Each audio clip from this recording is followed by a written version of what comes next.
This week on Inside Boulder News, the new children's area at the main library opens on November 4th.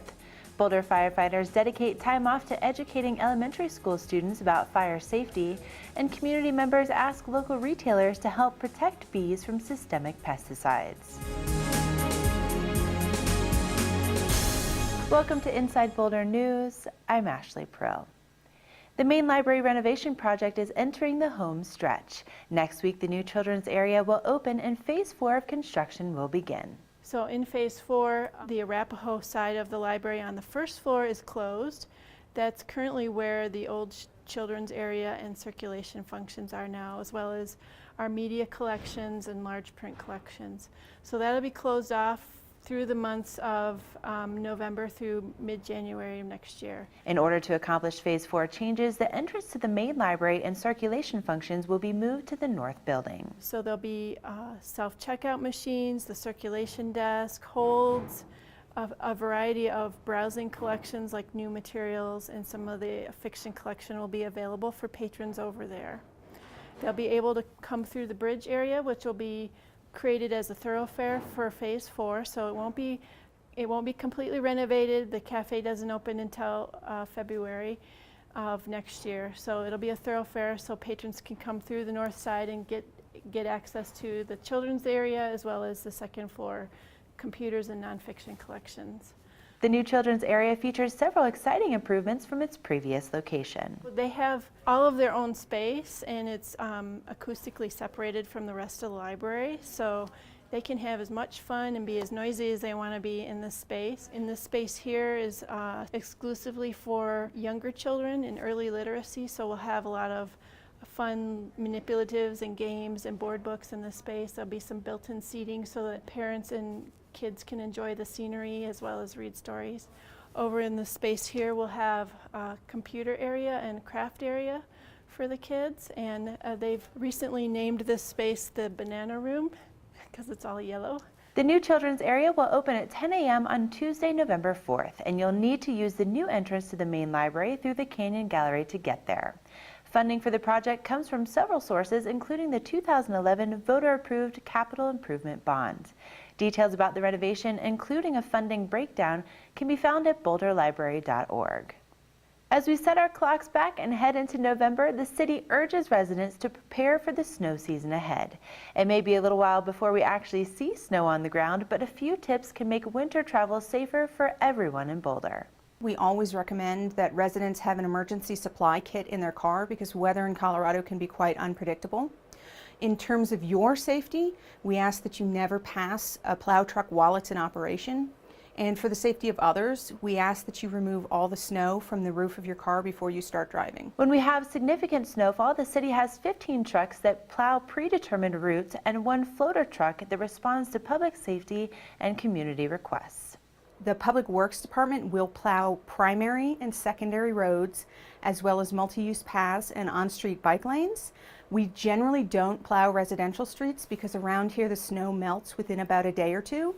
But if we get a really big snowstorm, we will plow residential streets in about 10 areas.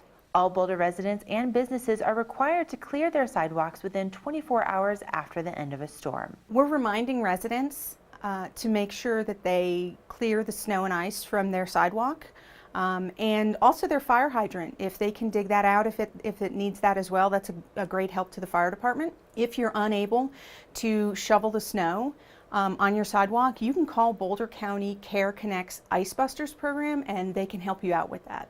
Winter is a fantastic time of year in Boulder, and we want to make sure that residents have a safe and fun snow season this year. BoulderColorado.gov/publicworks/snow is your source for snow and ice removal information within the city of Boulder.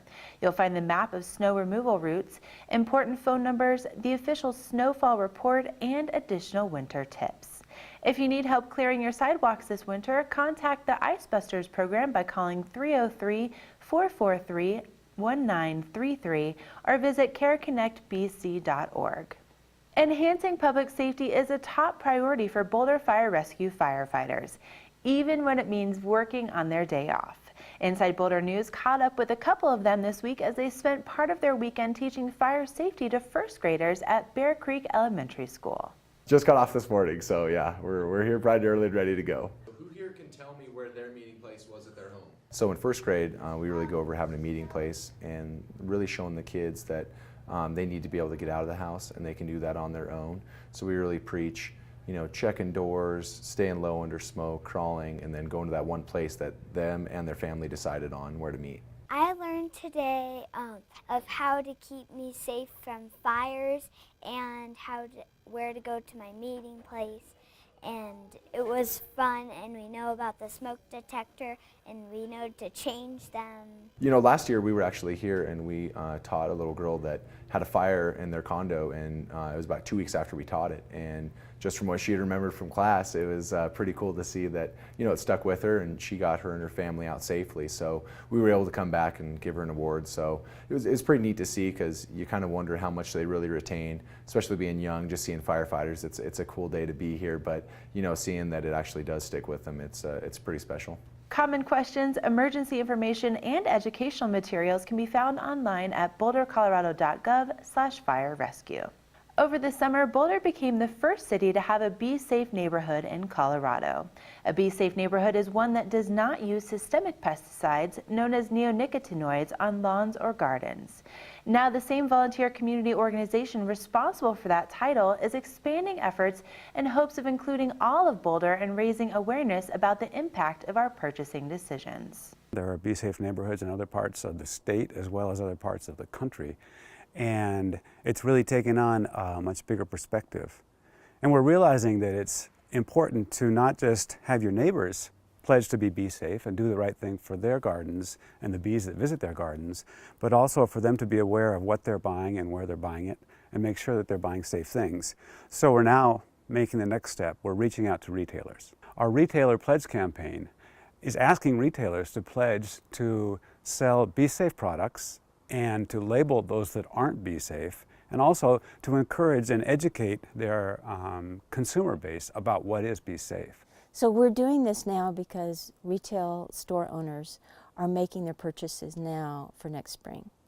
So it's very important that we get the word out and ask the retail owners and managers to take this pledge and try to find plants that are free of neonicotinoids. So the city encourages people to join in the Be Safe movement and take the pledge to not use these products in their yards.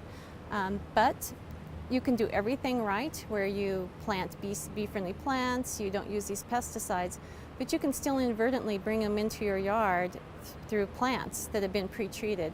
Michael Bronner started Harlequin's Gardens over 20 years ago and is committed to growing his plants organically. From the very beginning, we have never used any poisons or chemical fertilizers on the plants that we have here.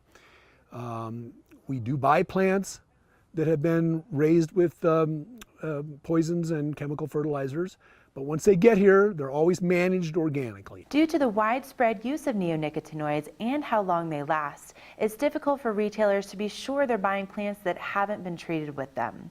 This year, Bronner is taking extra steps to make sure Harlequin's Gardens is completely neonicotinoid free. It means that we hire someone that has their own greenhouses that will come and take cuttings that we can give seed to, that will then propagate plants and sell them to us, and they're pesticide free. Plus, we're working on our own propagation system to increase that and be able to produce more for people, especially all of our fruits are neonicotinoid free, all of our roses are neonicotinoid free, and we're working on our perennials. We're looking for suppliers all over Colorado to see if we can find more people who are capable and interested in growing without these neonicotinoids. To learn more about Be Safe Gardening, review the pledge, or get involved, visit besafeboulder.com. Thank you for watching Inside Boulder News. Stay in touch with us on Facebook and Twitter by submitting news, tips, and questions. You can also sign up to receive video updates right in your inbox. Just go to boulderchannel8.com and click on subscribe.